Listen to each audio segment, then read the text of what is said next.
Building self-reliance, self-confidence, and self-esteem. This is the one you guys really need. I know, because I needed it for a long time. And it's just following through on your word to yourself, right? So I talk about go for the run, tell yourself, I just keep going. You don't even have to go for the run, man. Next time you're about to grab some shit food, do something that's not good for your health, good for your ambition, good for your dreams, good for your mind. Things that, next time you're about to do something that's just not good for you, or the people you're around, or the people you want to help, you tell yourself, I'm better than that. I don't need that shit. That ain't no good for me. You have to tell yourself, man. You have to remind yourself sometimes. Remember, our body is in the present moment. It doesn't understand that this too shall pass. That's where our mind comes in the right way.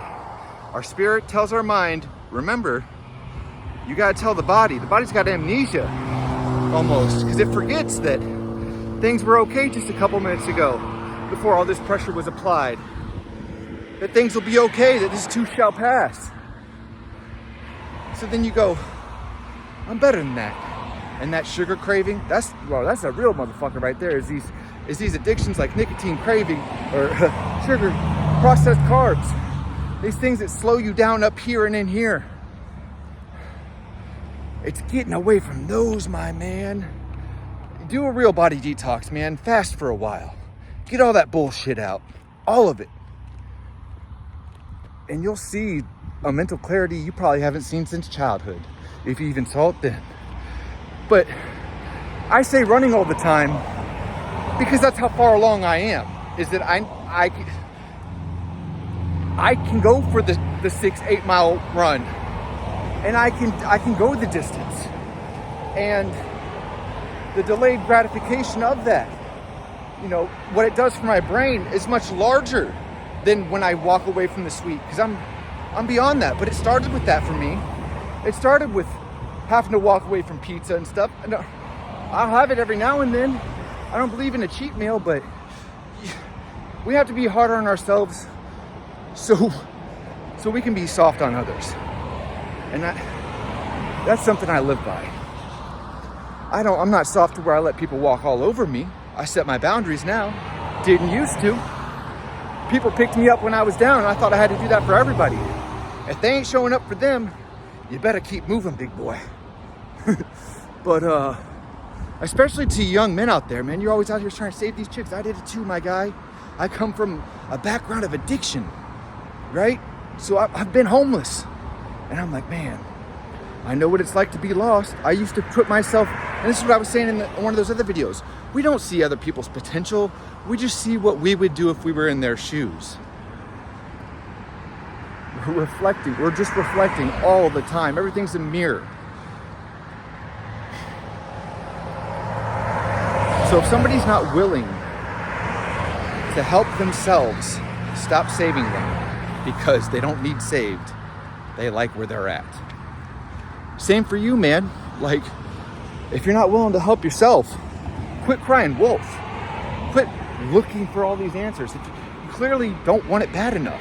And I used to hate hearing that shit, especially when it comes to, like, when you've got mood and mind altering substances that are dictating your actions, that have hijacked your mind and your body. Like, it's a motherfucker, man. It's a real bitch. When people who have also been in your shoes are like, you don't want it bad enough. It's much more than that. It is much more than that. But when it comes to, like, fucking eating disorders and shit, being obese, I've been fat too. Dude. I'm 6 foot. I was 200 pounds, not working out, fresh out of rehab, dude. I mean, granted, I was like 140 when I went in. No, like 165 or something, but. So I'm speaking from my experience, man. It's just that, and it's gonna gnaw at you for a while, dude. But once your body realizes that, once you've made a decision for you, and you're not turning back, your mind won't negotiate anymore. It's almost as if, like, we are the triad. Well, I know we are the triad. The body is the manifestation, the spirit, the father, the mind, the guiding force. We are that.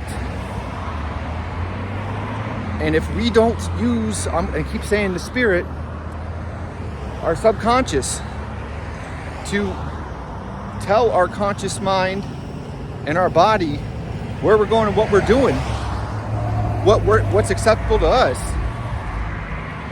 they will imprint bad habits, bad behaviors.